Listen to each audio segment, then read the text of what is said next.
You guys are the only ones that can see me holding my phone. My camera. Wait, I don't even know where the speaker is here. Whatever, man. Oh, that song. I'm really glad we didn't do Taylor Swift. And we are so much better at knowing when we're live now because it says live in the corner. Kinda. So we are really excited because we have your fat friend on tonight. We'll start with first with our rating.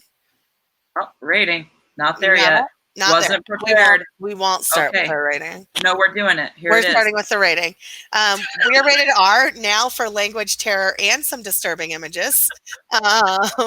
Make sure you have your parents or adult guardian, as long as they're capable of supporting you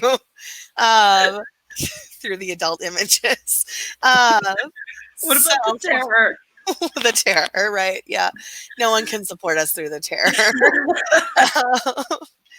You're in it alone. No, that's not bad. That's not good suicide prevention, I don't think, messaging. But standard. So I am Jess Stohlmann-Rainey, and I work in Denver in the crisis system. I work for our hotline and our peer support line, and then do various other suicide prevention activities nationally, mostly rabble rousing and complaints. But that's what I like to do. I have a lot of beef. So we also have Des, if you want to introduce yourself. I'm hot. That's it. I'm hot. I'm sweating. I'm dying. I'm Dese'Rae Sage. I'm fanning myself with Jess's USA Today article. Old, but there it is. I run Live Through This, which is a series of portraits and true stories of suicide attempt survivors across the U.S. You can see it at livethroughthis.org, all the words spelled out. I also am complaining and tired. Tired, I'm hot, and I'm complaining, and that's all I got. Everyone here has complaints. And we're here with your fat friend. Do you want to introduce yourself? Sure thing. I am also, wait, Des, what did you just say? Tired, complaining, and hot? Yeah. I am all of those things, but I'm working on tamping it down. Like espresso in a cup, just like push it down. Push those feelings down and put something on top of them. So I'm also tired, complaining, and hot. And I'm your fat friend. I was, my pronouns are she, her, and hers. I was an organizer for about 12 years, and now I write full time. And I'm super jazzed to be here with you all to talk about mental illness, to talk about suicidality, and to talk about fat people. Let's roll. All right. So we've had you on before, but I always like to just get an idea of what makes you interested in this topic, just to start us off. Get it. Yeah, I mean, I will say a couple of things. One, have totally been suicidal myself way back when. It's been a long time for this guy, but it has happened. And the other thing I will say is like a big interest of mine in all of this work is, I am a queer person and I grew up and came out in the late 90s. So before the sort of like epidemic of LGBT youth suicides was sort of flagged in a more mainstream way. And when that was seen as just kind of how things go for queer people, right? That was just like, well, it's sad, but that's part of it. And I don't know, you figure it out. So there were a number of suicides and suicide attempts at my high school, at my very small, very progressive high school. And it felt like this really weird, giant disconnect between how folks at that high school saw themselves versus how they showed up for people who were in crisis, right? That folks saw themselves as fundamentally like really good, caring people, and they just categorically did not know what to do with suicidality when it wasn't, when they couldn't chalk it up to individual mental illness. So we can get into all of that, and I'm sure we will. Yeah. I mean, your description about that sounds quite a bit like what suicide prevention is like right now, a little bit. But I mean, we have other strategies. It's just not really what's getting used most places. So, so that's unfortunate that Totally. that it's not progressed a ton. But yeah, I am really excited. I feel like we have some like deep dives into some interesting things this time that are a little different than last time. So let's start out with just talking about some of the like direct messages that fat folks get, especially online, about killing ourselves. Like, I mean, I know specifically like you're anonymous for some of these reasons, I imagine. But like so many fat people are, and a lot of really wild stuff will happen online if, you know, fat people have a body that people can see when they're on there. Yeah, totally. It's a wild thing. So I've gotten 3 this week messages to kill myself. Which is really, I'm like, you know, moderate week. It's a moderate week of traffic on that front, right? It's a fascinating thing that is such a go-to for anti-fat people, right? And that the messaging is also sometimes combined with, and you know, I'm going to say something that they say to me. So, woof, take care, everybody. You should kill yourself. Or they will say, I don't have to tell you to kill yourself because you're already doing it, right? That there's this sort of belief that fat people are like eating ourselves to death, or that we are, right, responsible for our own demises, and that there's some level of celebration of that demise. And I think it's really interesting to go from that world where it's very like against the body that you have, and I don't like that you like and trust the body that you have, or that you're not actively fighting it in public in a performative sort of way for me to see, and then go into sort of mental health systems and suicidology world, and sort of drop into these conversations with you all where I'm like, are they talking about oppression yet? And you're like, not really, right? Not yet, but soon, fingers crossed. Right? We've been yelling about it. So just because it's a really different genesis it's a really different sort of on-ramp, right? To suicidal behaviors and to sort of suicidal thoughts, to be pushed into them rather than to be sort of drawn into them, which I think is what folks anticipate much more of, right? Yeah. So yeah, the other thing that I'll say is I've spoken, and I think that means that people think I get more of it than other people, and I don't know that I do. I just know that most high-profile fat folks that I know don't talk about it publicly. You know, quite as much, just because it's such a constant, and because you don't really want to give it more airtime. You know what I mean? Like, you don't want to give it more power by highlighting it more.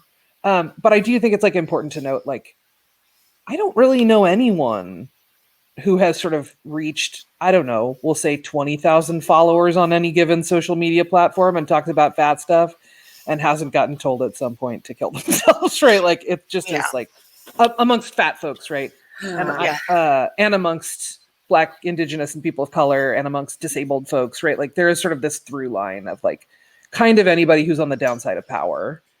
Yeah. I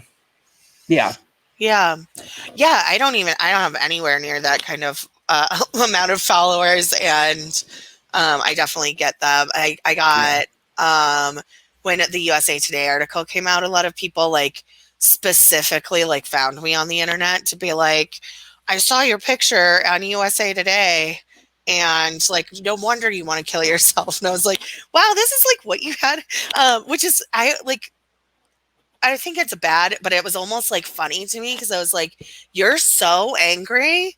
Yeah.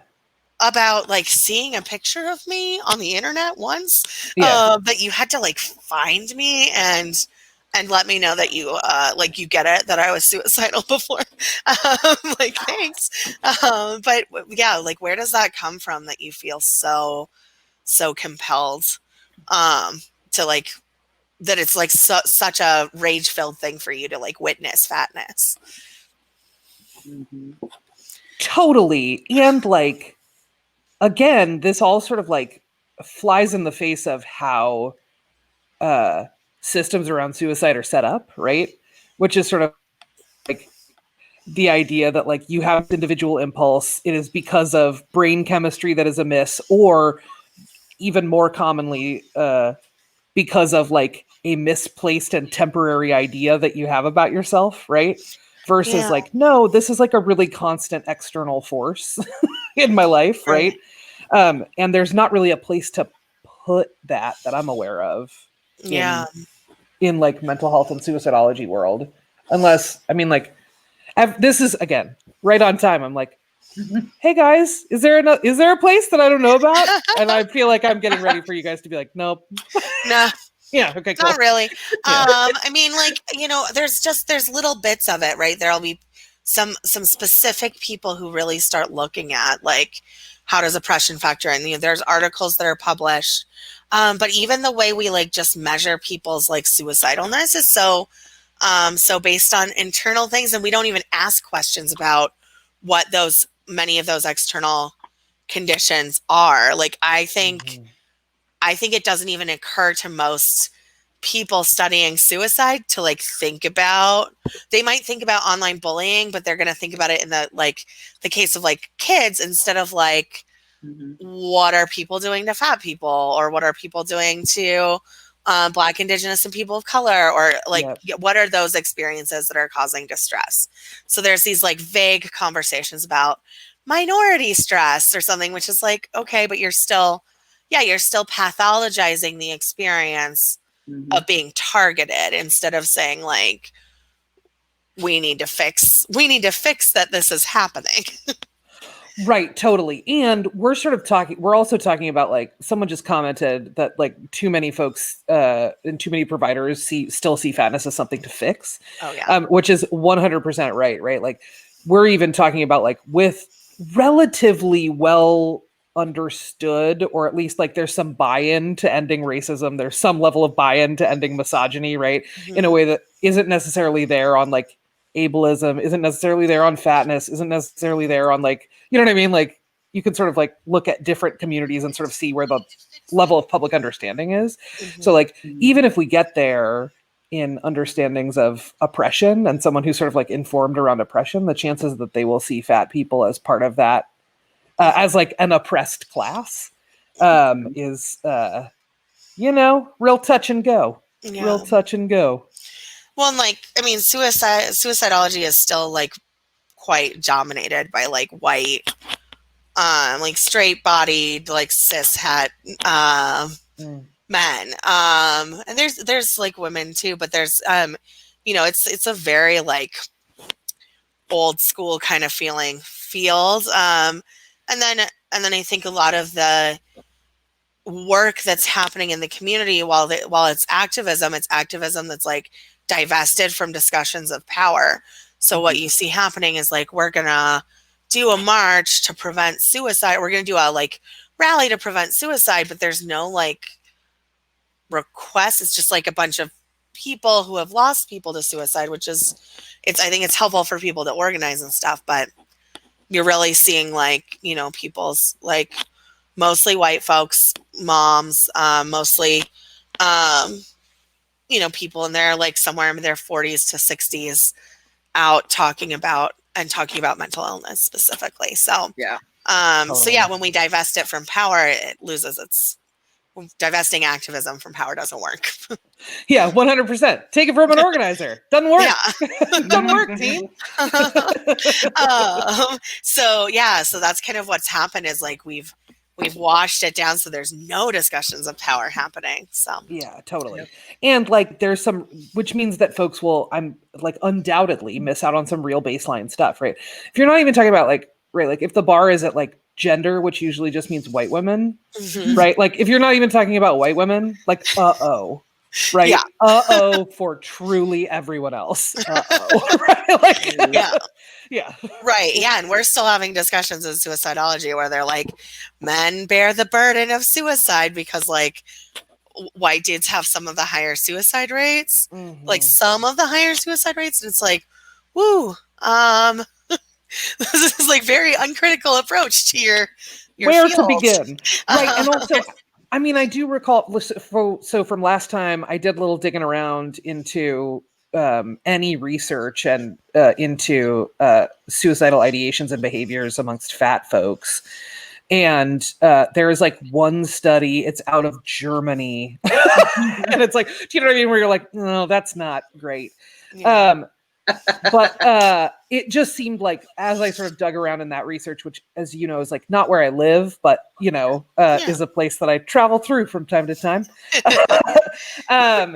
It just seemed like there was so little that was even just disaggregated by race. Anything that was disaggregated by gender being more than like cis man and cis woman, or assigned male and assigned female, right? Like that there was just like the data was just like real thin. Yeah. So it's also like folks aren't even collecting data in a way that would build the case for more oppression informed work, was again the impression that I got at sort of first blush, and you know, take that with a gigantic grain of salt.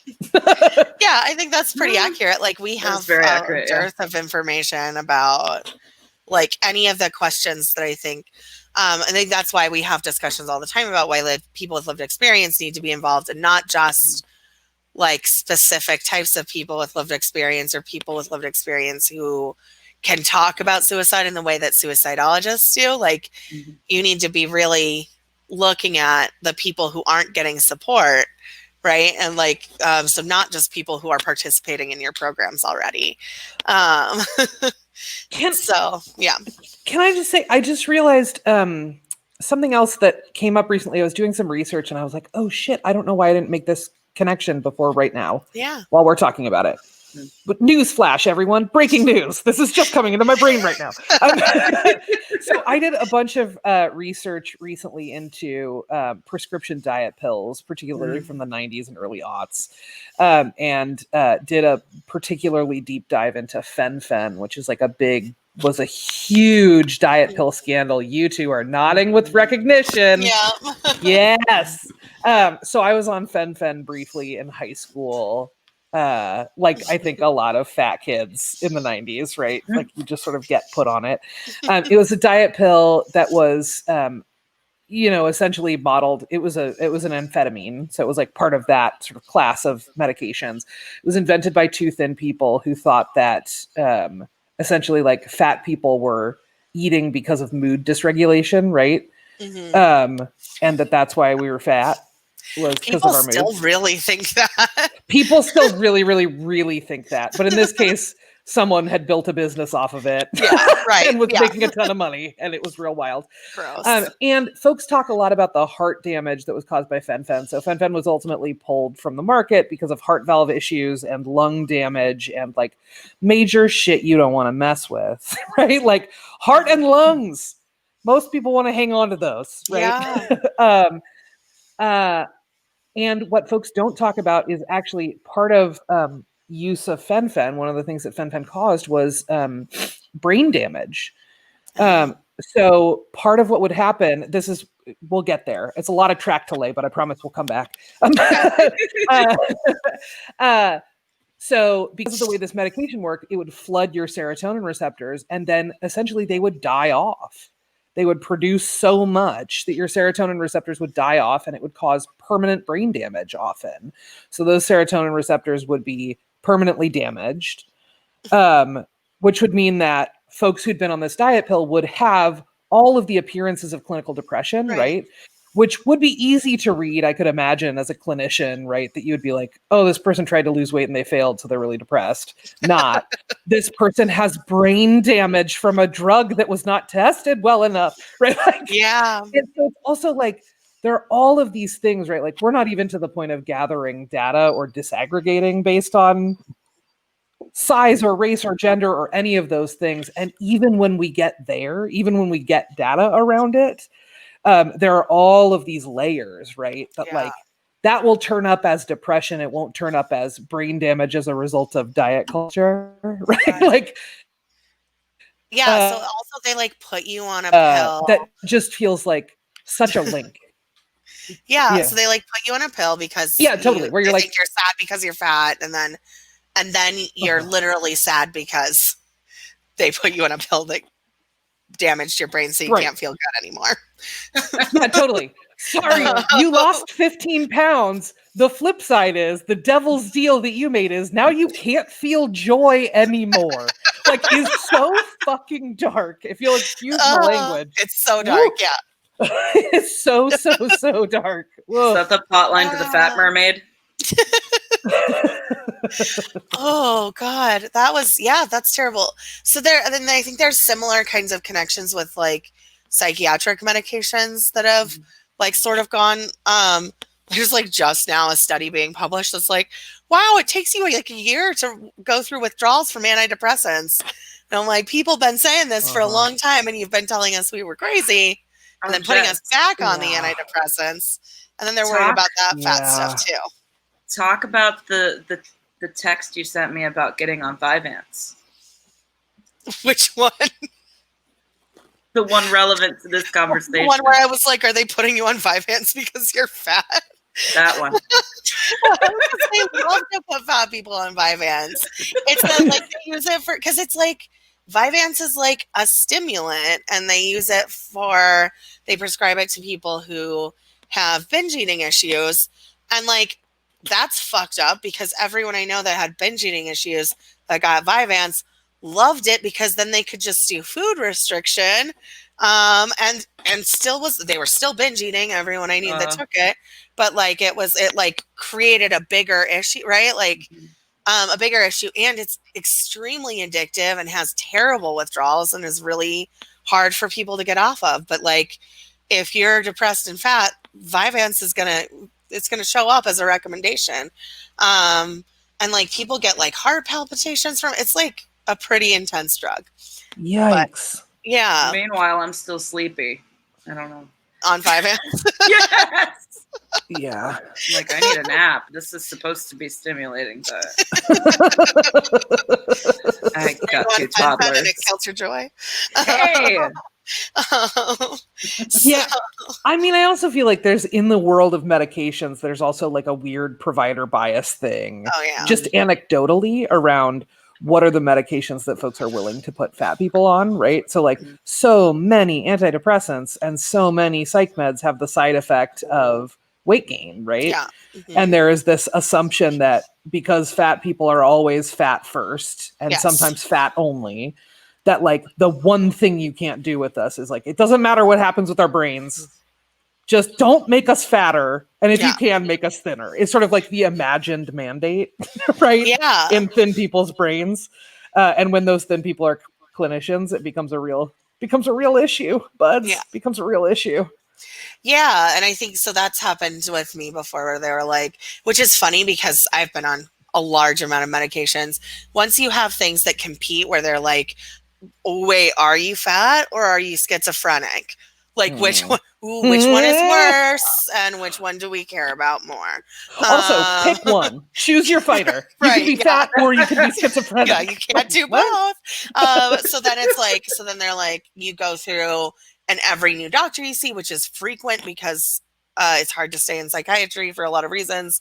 Every new doctor you see is going to prioritize those things differently. So they'll be like, ooh, we need to get you off of this one because it can make you fatter and let's put you on a stimulant. And so like going between like antidepressant and stimulants and like antipsychotics have all their whole own set of issues that are like outside of the fat stuff. But it's like a wild ride with medication and it's not really driven by solid science. And I'm not anti-medication. I think medications are great for a lot of things, but like, let's know what we're doing a little bit, before and not be making those decisions based on,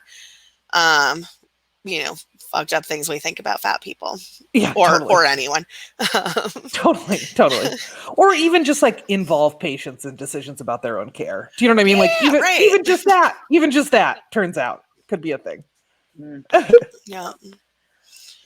Oh yeah, Alice said that Wellbutrin is another one that they put people on, and actually people ask for it all the time. Even thin people ask for Wellbutrin and Vyvanse because Isn't Wellbutrin the happy pill?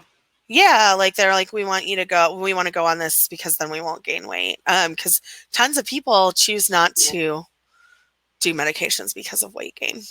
But womp womp. Oh yeah, Michelle's talking about weight gain when you're pregnant. I remember that being something people were super concerned about. In my case, it was that I wasn't gaining weight, but in most cases, it's like, don't gain too much weight, don't eat too much. You're growing a baby. Yeah, I used to. So my shit, guys, how did we just get here? This whole episode, by the way, is just going to be me backing into things that I realize are very connected. That's great. I love that.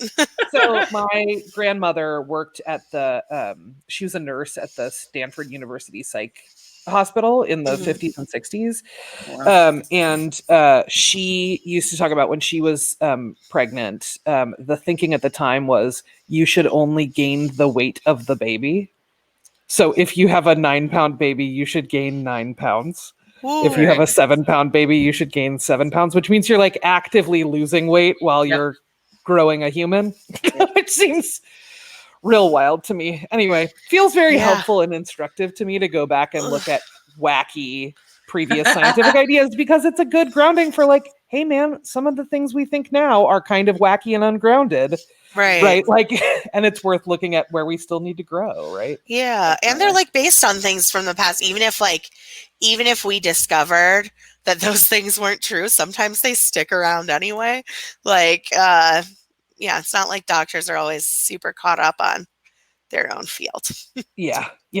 Wow. Double wow. I think so. I'm just thinking back to where we started out with talking about the sort of messages we get about killing ourselves all the time. That's something I've been thinking a lot about lately, is that one of the most important things I think for fat folks who are suicidal and whose suicidal thoughts or suicidal experience has something to do with fatness or anti-fatness. Really, it's more like anti-fatness, but that like mutual aid and fat positive spaces are really a core component of suicide prevention, and those really don't exist very many places at all. Like even in online spaces that are intentionally being sort of created in that way, you have to be so like vigilant around those spaces that oftentimes it's like hard to find that. And then if the next step is you also need to be able to talk about suicide in those spaces, like we can't even get the space to be safe itself. And I think there's also like even a pre-step to that, right? Which is like in how this is where I get a little meta,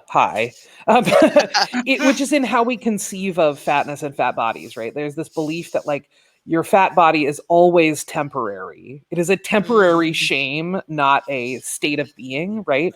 So even before we get to the point of like forming community, you have to get to the point of forming some level of identification with your own body. And we sort of like short circuit that culturally. So if people don't identify as fat, then they're not going to connect with other fat people, right? Yeah. Instead, they're going to spend their time trying to distance themselves from other fat people to be like, I'm not like them. I'm only fat for a little while. Not like these jokers, right? So there's also sort of like that pre-step, and I think it really significantly contributes to the lack of community spaces. It's like, you're not supposed to think of yourself as fat. That's a very unusual thing culturally, even now. Yeah. You playing some music? It is. I think it's totally unusual. And then the other thing I've noticed in a lot of those like fat only spaces is there's always some kind of weird discussion where we have to be like, who is fat enough to be here?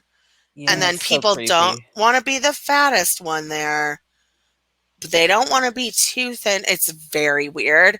And it's like a really long discussion and it never goes away. And I'm like, well, what if just like, brainstorming, but like, what if anyone who came in here that said, I'm fat, we just like let be in there because they're experiencing something related to anti-fatness. And, we could just start there instead of being like, we need to define it in a number of pounds or by BMI or like weird things that like don't even fit in that space. Right. Yeah, and that don't work. Like, I think one of the things that gets really tricky about fat stuff is that the threshold for what is considered fat is there is not an agreed upon definition, right? Culturally. And there isn't one across cultures, right? So, like, what is considered fat in, say, Spain would be still considered pretty thin in the US, I would argue, right? Like, so it just feels like worth, and like dress sizes are super gendered and change from country to country, right? Like, it's such a floating signifier. And often when someone says that person's fat, what they mean is I'm disgusted by that person's body, not I identify that person as being at or above a certain weight, right? Like, they're not like, I think people really like to think of themselves as being like very objective in how they see fat people. And it's like, no. You're for sure just being like, I think you're gross. Like, you know what I mean? Like, it's like often what people are saying when they're like, no, yeah, you're fat. Yeah, right.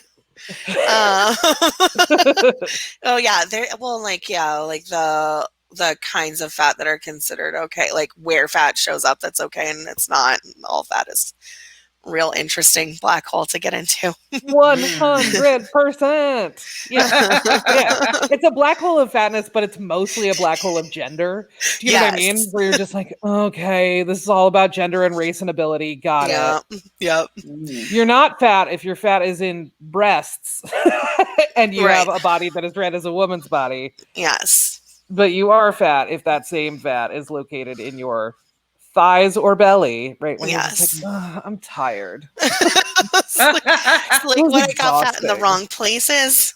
Right. It's the reason we don't define Christina Hendricks as a fat person, right? Where you're like, no, okay, got it. Anyway.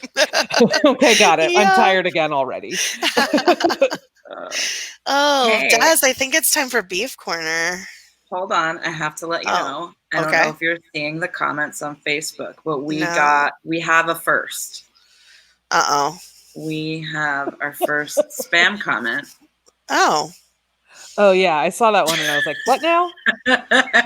I started to read it. I was like, this is some serious feedback. And then I was like, no, it's not. What? It's for sure not some serious feedback. Oh, geez. This is weird. All right. Herpes has been cured and Jam said has been blocked. I mean, cool. Not where I would have invested my energy right now, but that's all right. You know. Sure. Did you say Beef Corner? It's Beef Corner time. Oh my God. It's just like so gross. It's so gross. You know, I'm never going to stop using it now. I know, because my reaction every time is just also so horror. Oh my God. I found the use of Tiger King that I like, and it is this.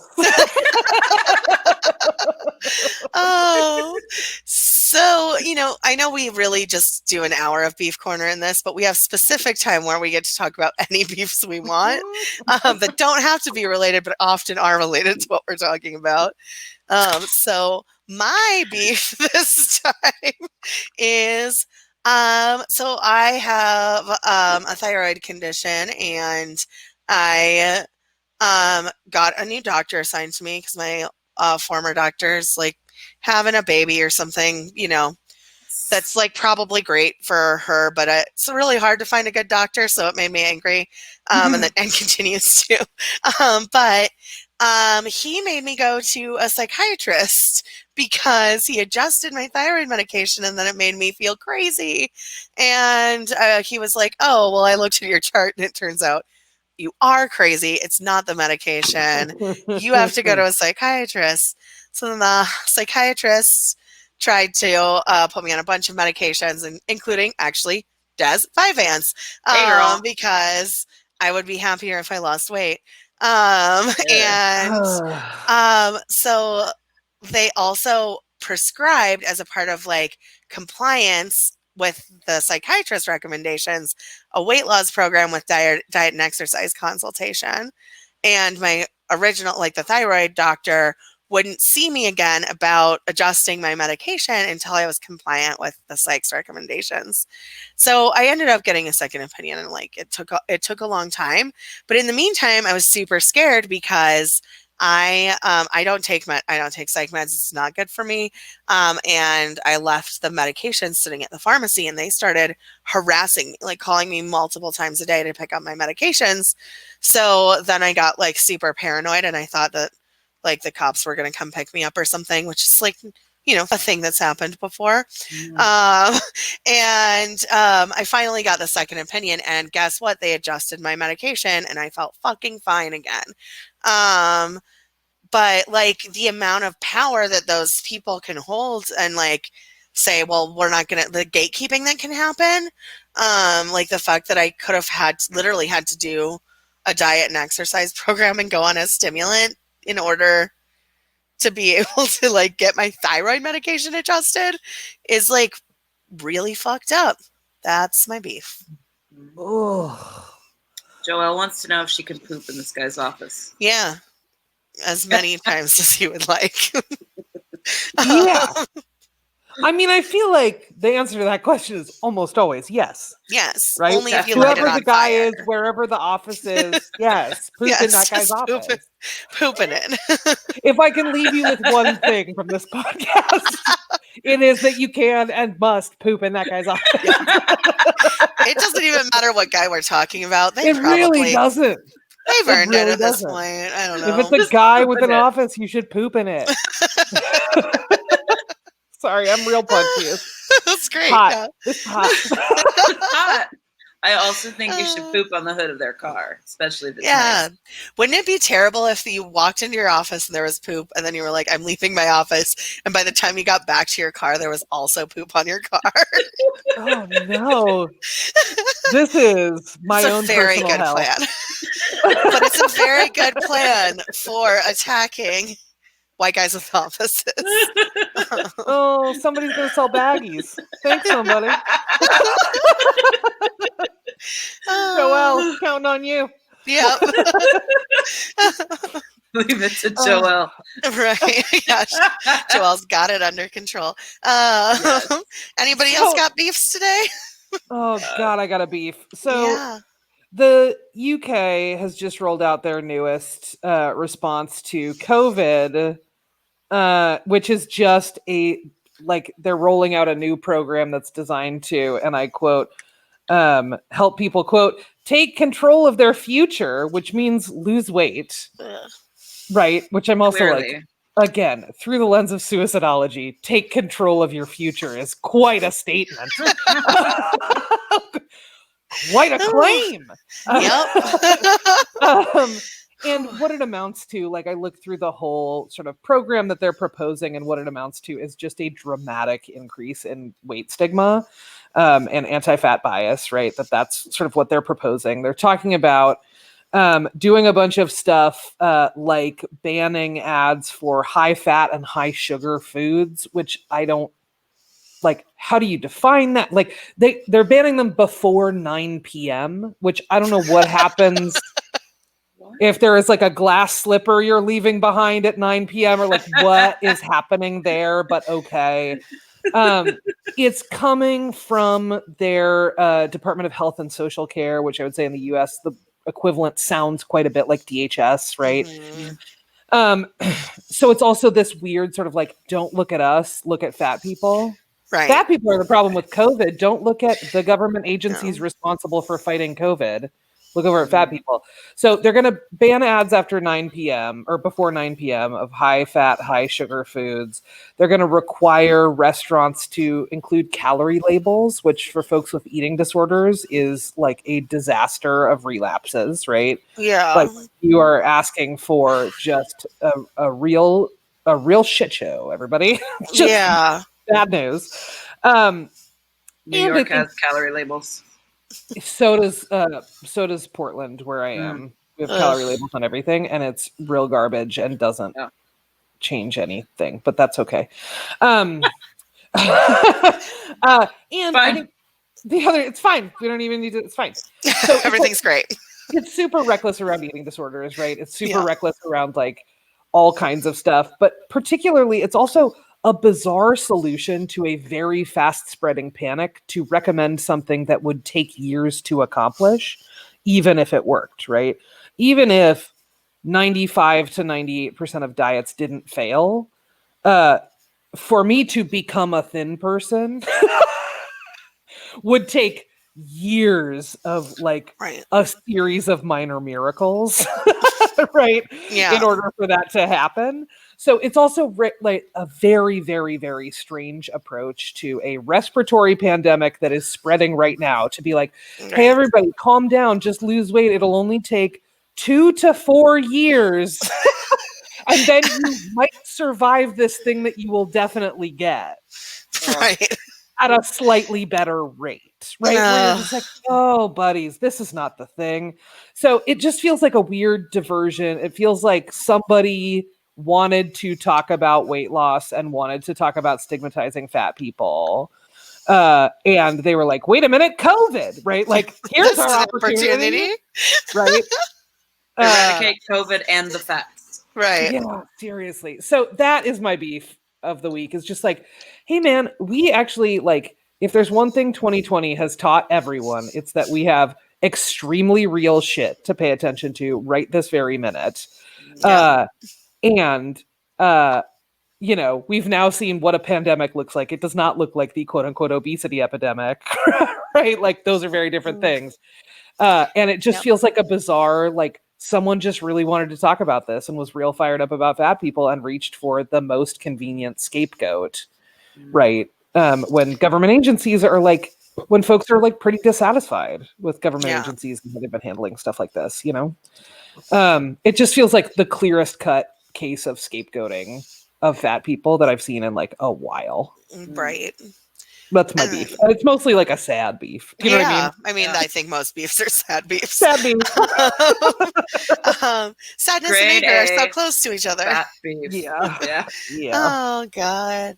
And I think there's this like whole, I've even heard people talking about like, we don't need to be worried about COVID because only fat people are dying from it and things like that. Or they'll be like, it's only like fat, disabled, and old people. And I'm like, that's like a lot of people. Yeah. That I thought we cared about. Right? No, not at all. You don't have a single fat, disabled, or old person in your life that you're worried about. Cool. You're the one. Yeah, you should be making the rules.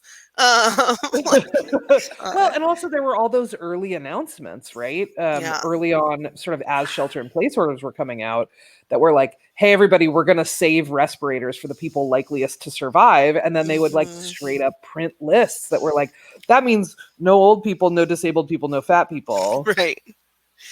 It really is like paging through like queer dating apps. Do you know what I mean? Where you're like, okay, cool. No fats, no Asians, no femmes. Got it. No fats, no olds, no disableds. Cool. God. Yeah. People really like know how to show the worst version of themselves in this moment. So that's fun. I mean, I don't think I'm showing up as like the best version of myself, but it's not that. I'm not like, who do I think is worthy of dying? Yeah. I'm just going to pick whole categories of communities. It'll be great. Well, that's the other thing that feels like I'm just going to keep saying that. Wait, this is the one other thing in suicidology that feels like it needs some addressing, guys. Hang on. Welcome to me being new to a conversation you all have been having for forever. But like, there is this, I think, you know, this is a moment where we're seeing sort of like a eugenic impulse show up in public health discourse, right? Yeah. And I think that there is like a kind of grappling that has yet to happen in a deep way in mental health systems and mental illness intervention systems around sort of like, what is the role of eugenics in mental health systems, right? How has that shown up? It also hasn't really been grappled with in as deep a way it should be in medical systems, right? Yeah. It is a fundamentally different conversation, right, to have about suicidality if you are being talked about on the news as you will die anyway, and if you get sick with this thing, we won't take care of you, right? Like, that's a very different thing than being an able-bodied person, being a thin person, being right, like sort of having all of the services line up to serve you and built to serve you, right? That's like a very different approach and feels like really challenging not to have a place to talk about that as a factor in all of this. Right? But like, of course, if someone says, I'm not going to save your life, yeah, you're probably going to want to fucking live less, man. I don't know what to tell you, right? Like, it's like a one-to-one kind of equation. Like, you don't have to make a lot of connections to understand that part, you know? Yeah. One of the other kind of conversations just around COVID that's come up recently that's interesting is like, people are really, really committed to psychiatric incarceration being like a good like solution to mental health crisis. And it's like, so how do we grapple with this idea that like we know when you put people in groups where they're going to have contact with each other that they're going to get sick. So like you're exposing people to that risk as well. Which is like a whole other, and then if you're like a fat person on top of that and they're like, we're going to lock you, you're fat and therefore we think you're sad. So we're going to lock you up, and you might even be sad because the world is maybe shitty to you. So we're going to lock you up in a place where you could catch this disease that we're going to also tell you, we're not going to save you if you get it. Like that's extremely fucked. Yeah. And I mean, there's also this like added layer, right? If we're looking at COVID, certainly in the US, of like, okay, over the course of the last 40 years, we have completely decimated fat and sad. Oh, the ticker. I like the ticker so much. Sorry. That was a real surprise treat to me. I didn't see it coming. Ooh, it threw me, and I love it. We can put fat on the other side of our sad. Oh, no, I'm never letting you tattoo me again. I know you're such a baby about it, and you're bad at tattooing me. Anyway, I'll get someone else to tattoo fat and sad on. Very good. Anyway, so there's this whole like, right, like we've decimated our sort of like state hospital systems, which were also not that like whatever. Yeah, you know, we're trouble anyway. Yeah, but like we have now collapsed our mental health systems into our criminal justice systems, right? So there's also this added layer of like the stigma of criminality. There's also this added sort of like these added dynamics around race and racism, right? So that like folks who are dealing with mental illness on some level are more likely to be in prison. And boy, oh boy, if you think people don't care about fat people and fat mentally ill people, just you wait until they're inside a prison and how they sort of think and talk about prisoners, right? So that's like another layer that is also needs so much unpacking. needs so much unpacking and needs so much work. And it's a place where folks are just like straight up, you know, dying of COVID and no one's really doing a whole lot to stop it, you know? Yep. Yeah. We're just like, well, can't do anything else. Yeah. Which would be too hard to save people. Yeah. Sorry, our saving didn't work out. I would like it noted that there has been a request for some fat and sad merch. Yep. Yeah, that's gonna happen. Yeah, just sign me up, buds. I don't know if you remember, Jess, but in our spreadsheet, this episode was originally called Fat and Sad. Yes. So we like made a wish list of the people we wanted to have on here, and you were on our very original list. We just called the episode Fat and Sad. Yes. Fat and Sad. Which is, about to be a shirt. Oh my God. I want it so much. Tell me when it's up. I want it. I love it.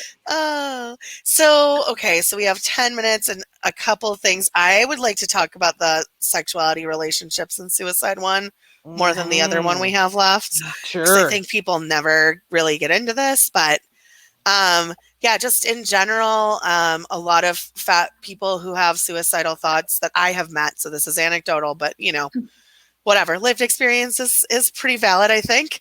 They have a lot of connections between anti-fatness showing up as a part of sexual assault and domestic violence, rape, bad relationships, bad sexual experiences that, you know, don't fall on that spectrum of violent, but just, or maybe they do, but just have this anti-fatness stuff involved in that in that space.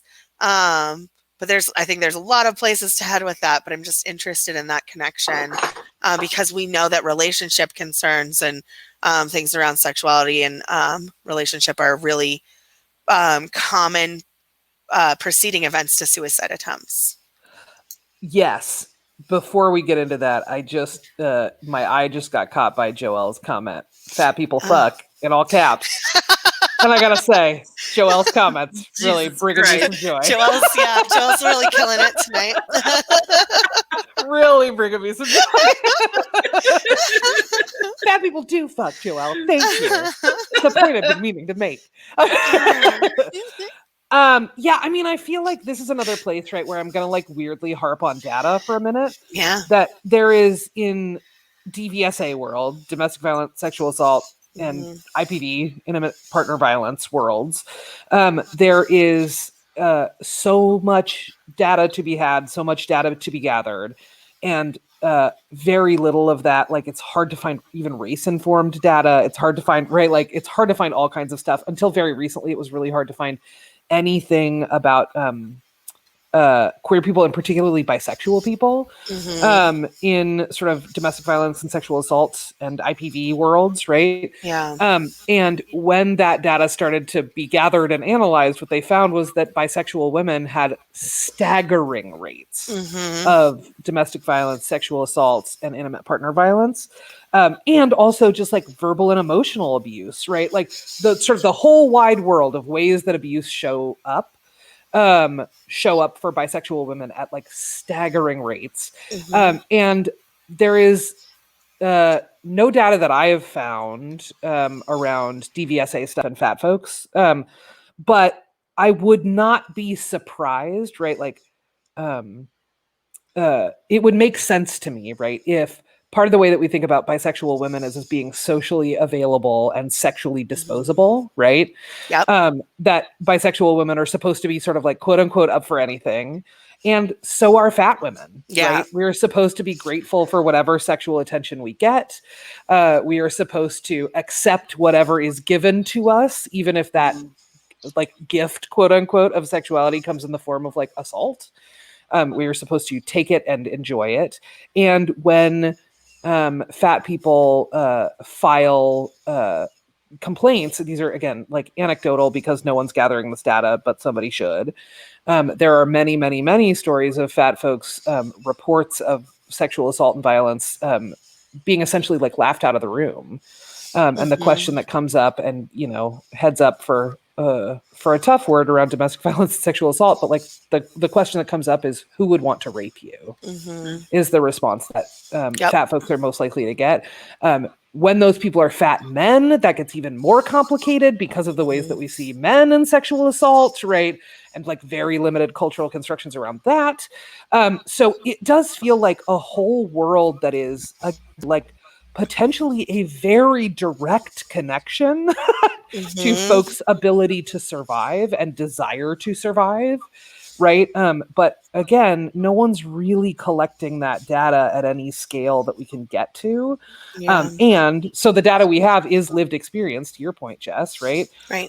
But how many clinicians, are trained to experience, are trained to take lived experience as a kind of data? Zero. Boy, oh boy, very, very, very, very few. Yeah, they're not trained to. If they do it, it's because they're going against their training generally, I think. That's right. Yeah. I'm curious about like, is there something in particular that brought this up for you?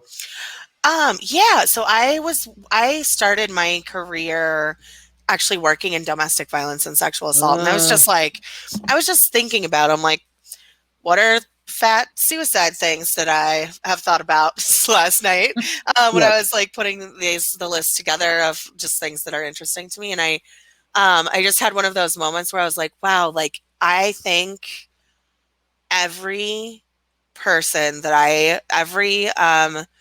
did victim advocacy with that attempted suicide for the 3 or 4 years that I did, or that was thinking about suicide for the 3 or 4 years that I was doing that, was a fat person. Yeah. Like every single one.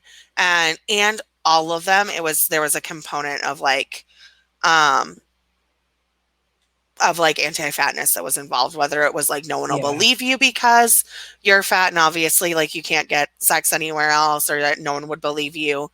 But yeah, so there's a lot of no one would believe you, and then also like I thought you wanted it because of this, or so, and it's not any, it's the messaging isn't different, but the impact that it had, right? Because that's the messaging in general. No one will believe you, and I thought that you wanted it, were our common kind of messages.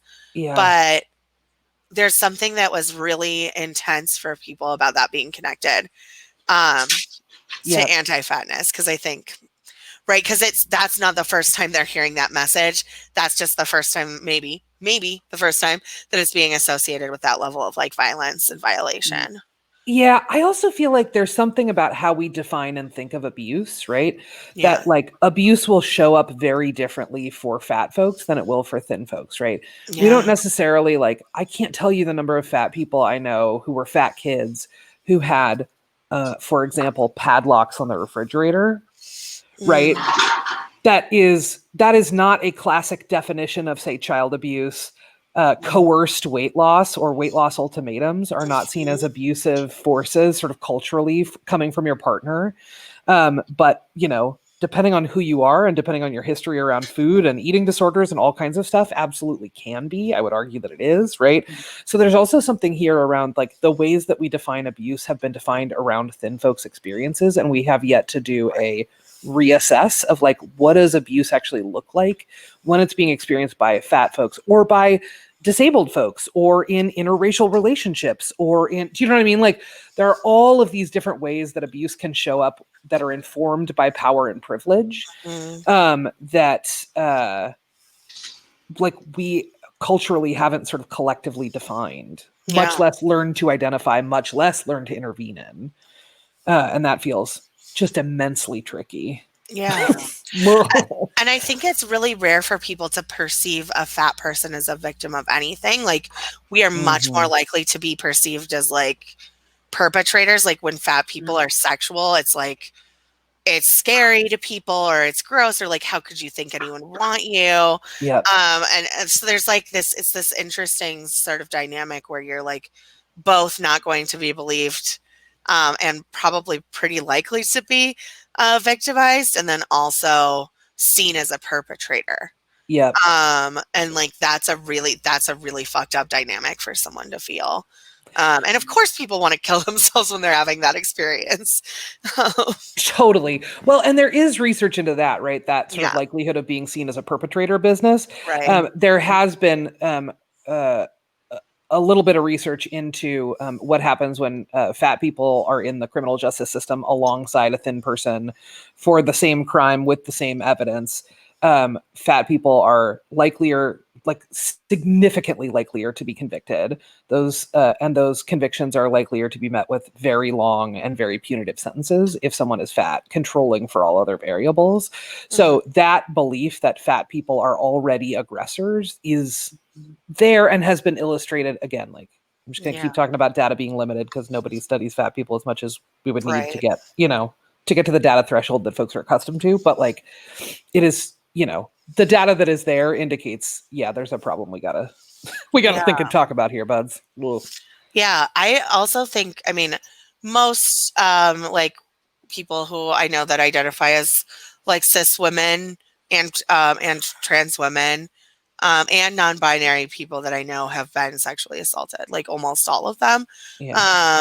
But definitely, I think most fat people I know have been sexually assaulted more than once. Like many times in their life, and like have an interesting relationship with like, and I think lots of us do in all kinds of ways, with understanding what happened as a rape or a sexual assault or domestic violence or whatever the case might be, because it's so often that there's so much gaslighting. Like the society already sets up the gaslighting so easily for people that it's easy to take advantage of.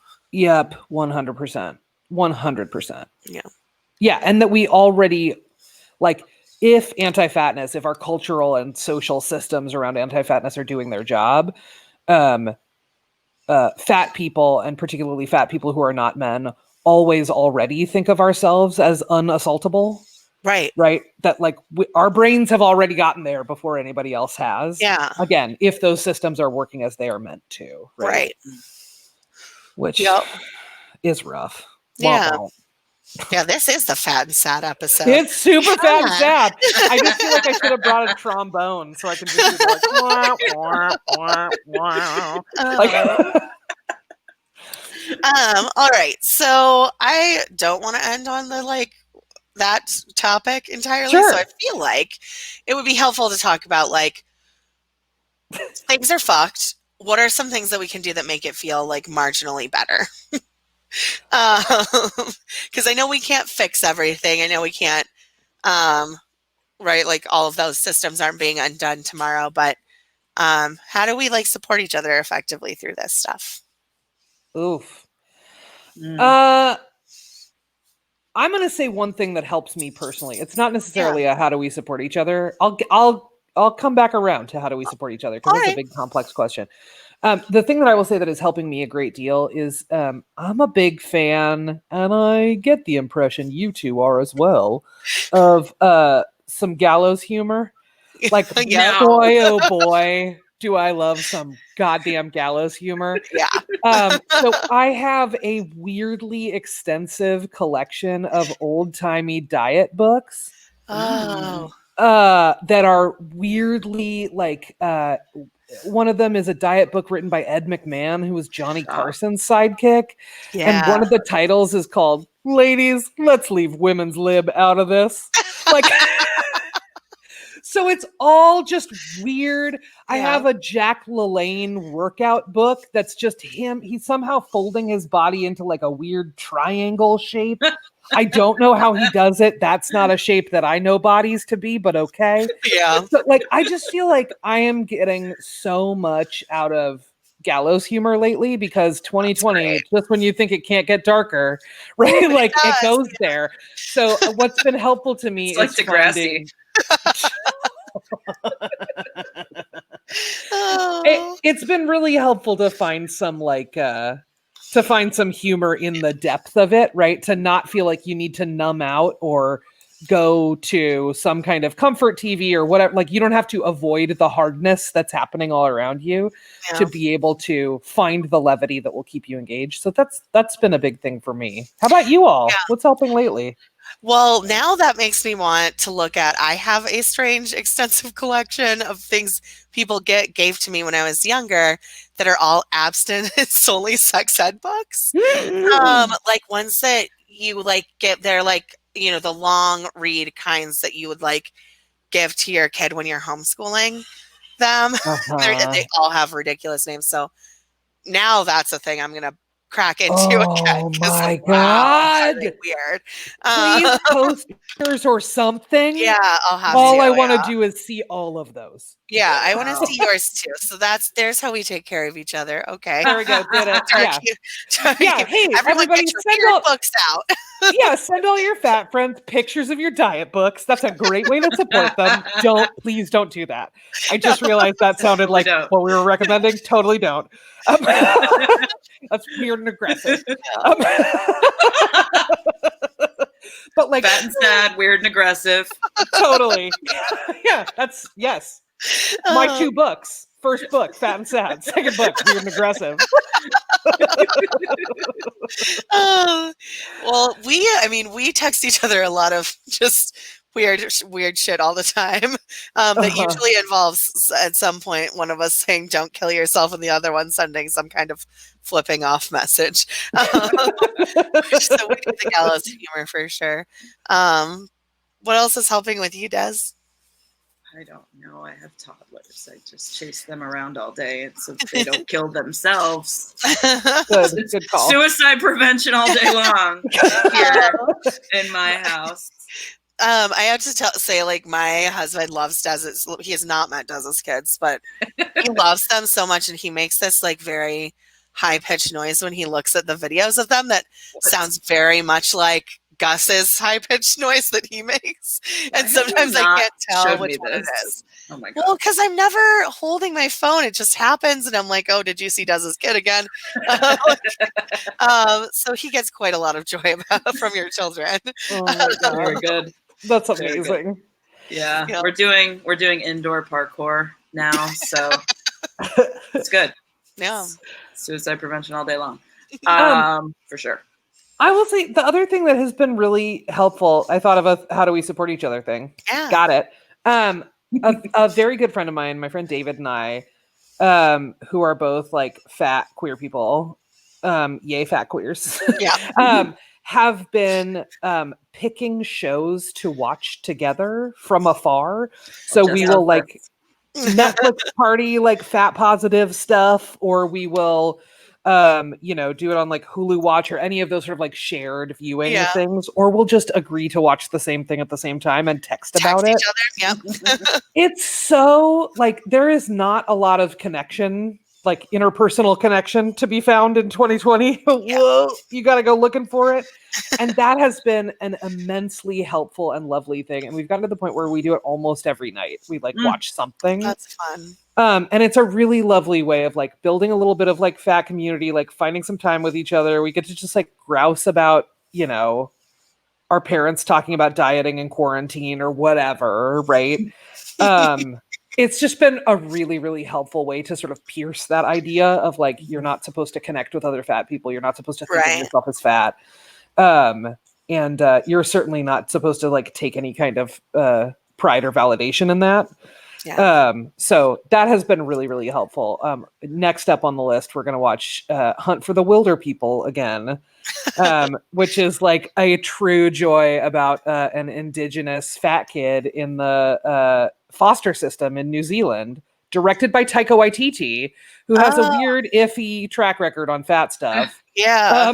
Iffy at best. But this particular movie is like brilliant and wonderful and super affirming. So cool. I have not seen it, but I'm going to watch it soon. Listen, you're in for a treat, I think. Des and I did get really drunk once on Facebook Live ourselves watching a really horrifying documentary. I'm going to put that in quotes. Documentary about like the mental health system and like how we need to bring back institutionalization. And I had already seen it, so I was basically like, wait, get ready. This is going to get worse. It's going to get more fucked up. We just got drunk and let people watch it with us. So, we're already on that train too. That's good. That's what happened. It is a good one. Yeah. I mean, you could go a different direction and not watch something that's fucked up and horrible like we did, but. Well, listen, again, you're talking to the lady with the gigantic diet book collection. Do I have Victoria Principles, the diet principle? Yes, I do. Do I have, what's her name? Oh, no. Angela Lansbury's Positive Moves that talks about sexual health for seniors as part of her diet plan. Yes, I also have that one. Thank you. It's so everything good. about it is so wonderful. I love it. Yeah, that's great. Yeah. Does Olivia Newton-John have one?